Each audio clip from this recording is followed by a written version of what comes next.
Now bring a belt into play here. So we want to begin to really understand how the shoulder blade can support lifting the chest without forcing us into a back bend. Now the thoracic spine, which pretty much runs from just above your navel to the base of the neck. So on the back body, it's really pretty much from here to that. You can feel the little bump of the C6, C7 on the back of your neck. That's where the thoracic ends.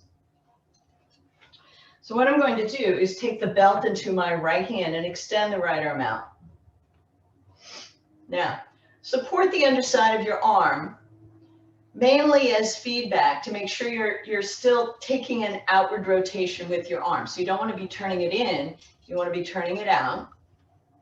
And bend your elbow till your hand hits the top of the shoulder. Now, my camera's a little low today.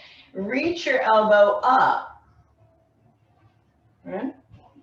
And you might even, in your right hand, feel the shoulder blade draw down the back body. Now hold the belt low, because you're going to pull down on the belt and then take your arm away, just like you did a moment ago, right? However, your elbow needs to stay forward. It doesn't go out to the side. That's going to close down. You want the elbow to go forward, tailbone forward, navel back, and then you're lengthening the left arm away from the back body, just like you did a moment ago. But this brings you into a place where your shoulder blade goes into the body. The sternum lifts up towards the chin. Now take your gaze up slightly, and you might start to feel an arc of the spine starting from your back waist. That's fine. Keep the tailbone going forward. Firm the thighs. Ground the inner heels. And then release, letting the arm retreat the way it came up. And now you can also switch out. So now your left hand has the belt. You're holding the underside of your arm. So you make sure it doesn't rotate in or move as you bend the elbow. Take the elbow up, lifting from the base of the armpit up, stretching that tricep, this muscle right here on the underside of your arm. Maybe taking the elbow back if the right arm has that movement. Hold the belt down low near the base of the sacrum. Keep the outer arm moving forward so your elbow stays in place, and then draw down on the belt and away from the back body. Lift the sternum towards the chin. Firm the thighs back, tailbone forward. Maybe draw the arm a little further away. Now, if you feel like you can go further and you need to release, take the hand up higher, right? So then you can really start to get a nice expression of the shoulder blade into the body, the sternum towards the chin. And then exhale, retreat out of that pose the same way you came in. In Warrior One, the arms take on that quality. So in Warrior One, we are looking to firm the lower abdomen. And because of the nature of having your leg way back, it's going to create a curve. But the action is not of letting the tailbone go back and the navel forward. It's you want to contain it. So think of it as containment. And then when we come into this, the sternum lifts, the bottom tips of the shoulder blades come in as the arms reach back. All right? So we're going to take some fluid motion here in the arms to possibly get a little bit more of this expansion of the chest. All right? So let us start now with the right foot forward and the left foot way back, have a 45-degree angle on that foot. Now, how do we get this sense of containment in the lower abdomen? Some of it can come from just that movement, but really it wants to start from your feet. So right now, turn both thighs to the right, so you feel as though your chest is squaring towards the end of the mat. It's not like extended chest pose where your hips are square. You're going to have that left hip back slightly. Now, so as I turn both thighs to the right, I position the chest. Sweep your arms forward and up, ground through the feet, and just lengthen up. All right, so feel length. Now, as you exhale, start to outwardly rotate both legs. So as you outwardly rotate both legs, it may bring the tailbone down and slightly forward. Right? Inhale, come up, interlock your thumbs, reach the arms up even more, then release the hands and turn the palms towards the wall behind, even if your hands separate wider than your shoulders. So you start to feel that action you had a moment ago with the belt, where the bottom tips come in and the sternum towards the chin. Exhale, bend the right leg.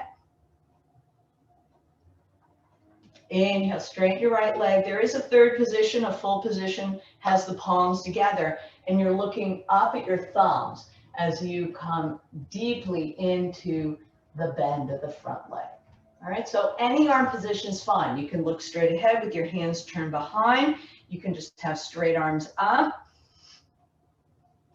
Ground your right heel.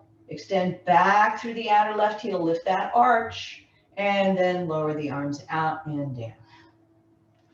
Left foot forward, right foot back. So again, let's play with the legs.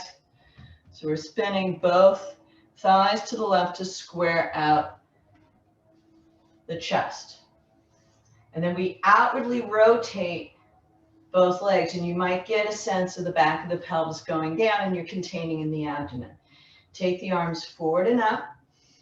Turn the palms towards the wall behind. Get the shoulder blades in your consciousness. See if you can direct them in and up as you lift the sternum. Exhale, bend the left leg. Inhale, straighten the left leg. Maybe take a different position. Hands wider, palms turn back, shoulder blades in, sternum lifts. Maybe looking up slightly. Exhale, bend the left leg.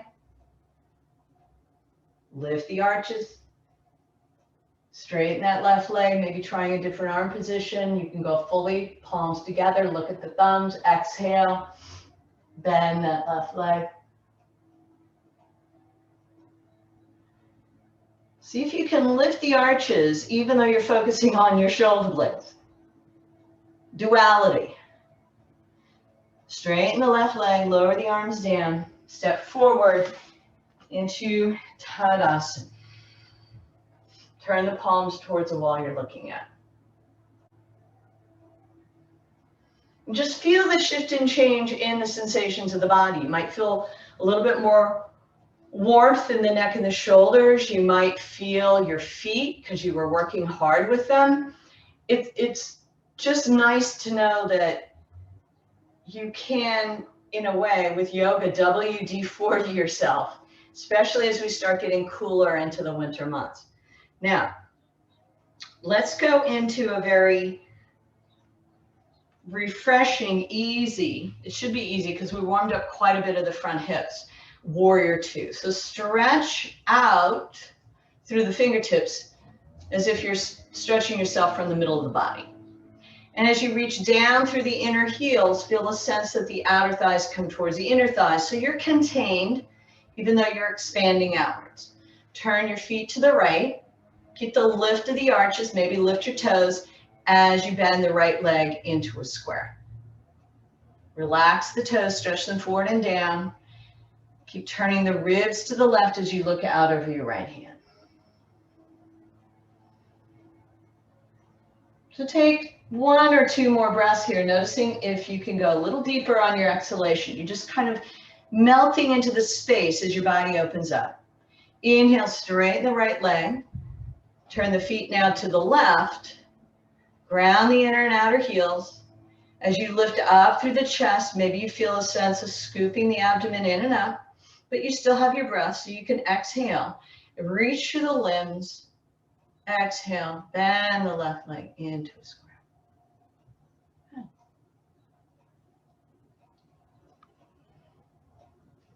Now look back and check your right arm. Make sure the right arm is at the same height as the left. So bring the right hand up to parallel, expand out. Take a few more breaths. See if you can extend out further on an exhalation. And if it gets a little pinchy anywhere, right now I'm feeling a little pinch in my left hip. I'm going to unbend the left leg so I feel as though I can enroll the inner groins. Because if I go down here, I shut down completely in this area, right? So it's just an example of how you can refine your pose. Inhale, straighten that left leg, turn your feet to parallel. And now we're going to get a nice sense of the shoulder blades. Side step your feet a little bit at a time into Tadasana. So the full pose of Parsvottanasana, extended chest pose, has the reverse namaskar, right?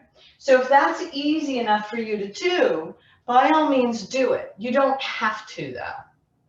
There's another way in which you can feel those shoulder blades enroll. You can take your knuckles towards one another or your knuckles towards one another. So as the inner elbows reach back, the side ribs come forward and the bottom tips of the shoulder blades might come in and up, all right? So we use the hands on the back body to separate between the back waist and the back bottom ribs. All right, so if you take your hands into whatever position you're going to use for this pose, and then firm the heels down into the floor, the thighs enroll, and you can begin to feel that involuntary lift up out of your pelvis. Now take the hands into the back body and lift the back ribs more without shrugging your shoulders. So that's how you enroll this particular aspect, advantage, if you will, of your hands on your back body. Right foot forward, left foot back. Spin both thighs to the right till you square out your hips. Now, right now, my natural inclination is to arc my lower back. You can kind of see that with the separation of the bottom of my shirt, right? You can see the second layer exposed. So there's that tilt. Really what I want to do is begin to now outwardly rotate both legs, and I start to lengthen the back of the pelvis. Reach out through the big toe mound of your right foot, lift the arches in both legs. Take the sternum towards your chin and lift the back ribs up away from the back waist and out towards the base of the skull as you begin to present your chest more towards the ceiling.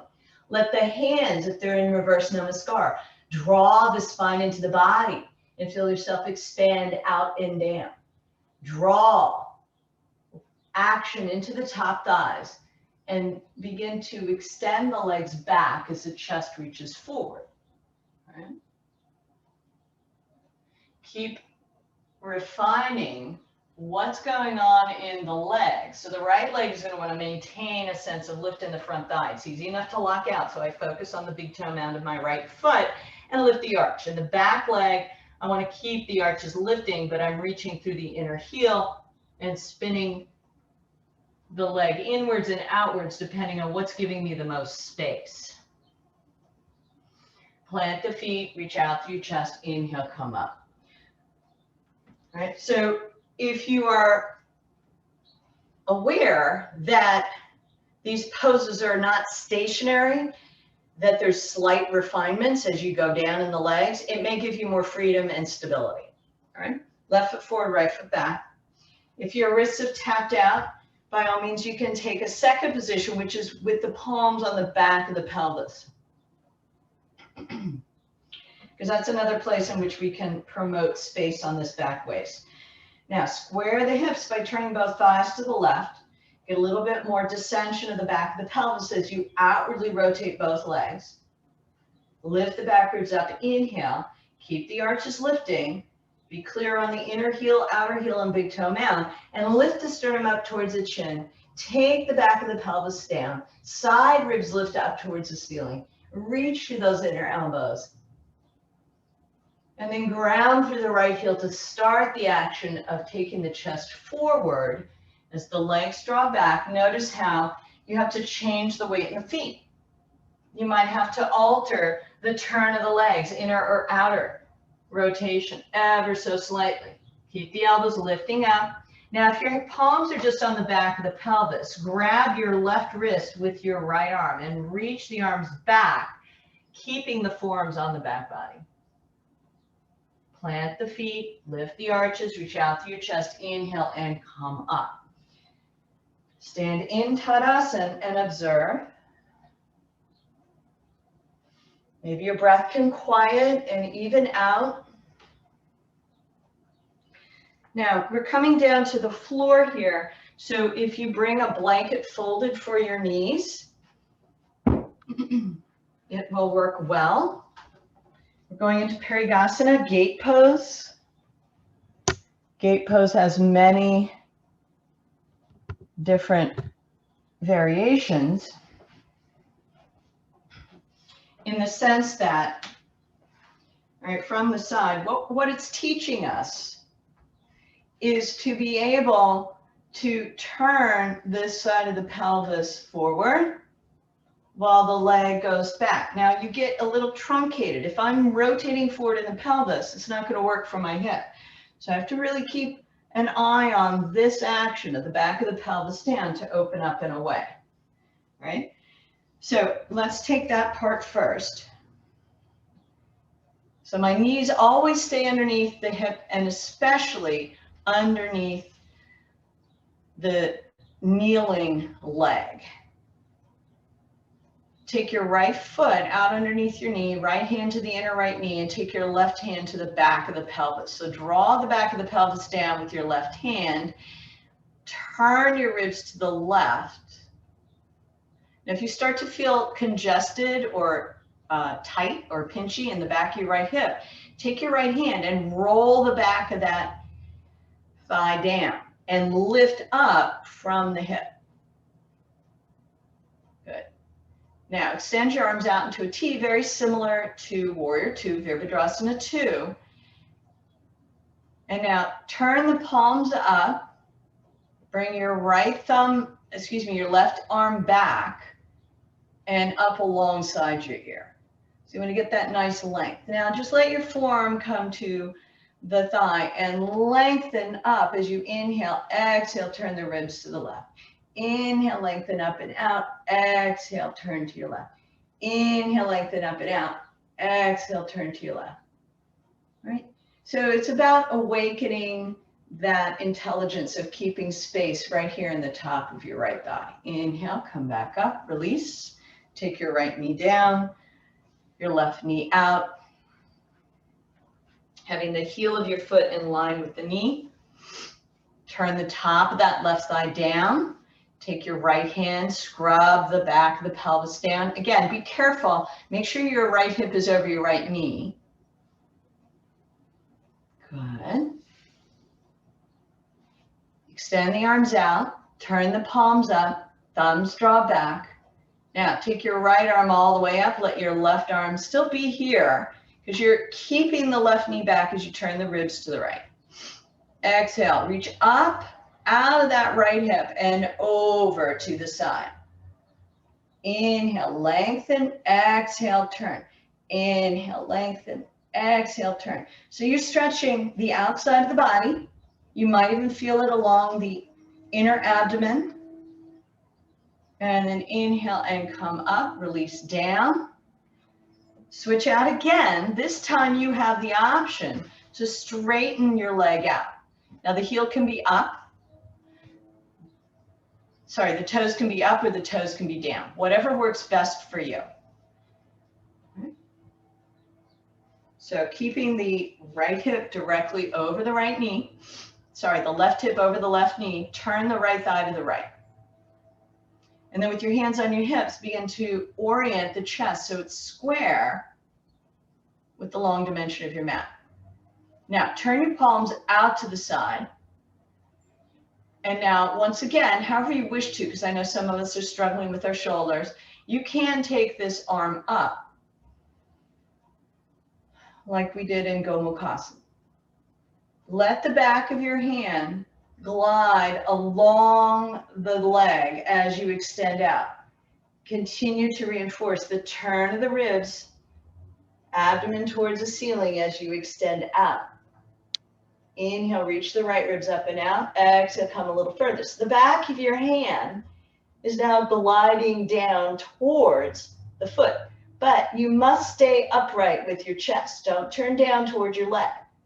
That's the hard part. So take your left arm and bring it along the back waist. Turn the abdomen back up so you're now stacking your shoulders. Then see if you can extend out a little further and then extend the arm out. Drop your head towards the bottom shoulder. Maybe get a little bit more stretch, and then inhale and come back up. So that's starting to approach the full pose. It's not something that I've mastered where both hands are touching on top of the foot without turning down towards the floor. Maybe I'll save it for my next lifetime, right? Okay, so once again, line up the heel and the knee, lengthen the leg out. You can have the foot flat on the ground or turn the toes up.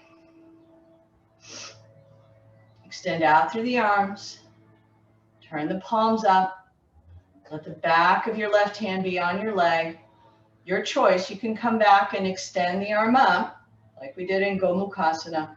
Lengthen out slowly. So the minute you can't feel these right ribs turning down, back out of it so you can readjust. Right? Turn the ribs, extend out. Turn the ribs, extend out. Right, so here's a juicy stretch. So I'm just going to hang out here for a little bit. Maybe it's a little too much. I have to back out of it. Right? So adjust as you need. It's about learning to listen on a more subtle level. Maybe you can go a little further. Dropping your head towards that bottom shoulder allows you a little bit more movement. And then inhale and come up. Now, if you can, sit on your heels, otherwise sit in an easy pose for your legs and just begin to settle in, capture your breath. Now, I'm turning sideways so you can see. Right here, I'm using the blanket for the tops of my feet. And I'm going to separate my feet a little bit and possibly sit down in between my heels. So those of us that are comfortable in this particular position, what you're going to do is take your hands back behind, spin the outer arms towards the wall behind, and take the bottom tips of the shoulder blades in and up. So the sternum comes towards the chin. Now we're going to stretch the front thighs by lengthening the tailbone up, right? So you get a stretch and then come back down. So work with your shoulder blades, taking the shoulder blades in and up. Now for those of us that don't have quite that knee bending property, we're going to sit on the floor in Dandasana. Right? And we're first going to have the knees bent, the palms, make sure they're wide enough that they don't pinch your shoulders. And what we're going to do is take the outer arms towards the wall behind, lift the sternum towards the chin, and then bend the elbows until you feel these shoulder blades coming into the body. Now we're going to add lengthening the hips out towards the knees, lift the tailbone up. You can let your head hang, find an easy place and just rock back and forth with the hips. So you're opening the ankles and the shoulders. Keep the lift to the back of the pelvis. Exhale, lower the hips down. Now lift the sternum up, get the shoulder blades to participate. And those of you in Virasana, extend the legs out in front, all of us coming back to Dandasana.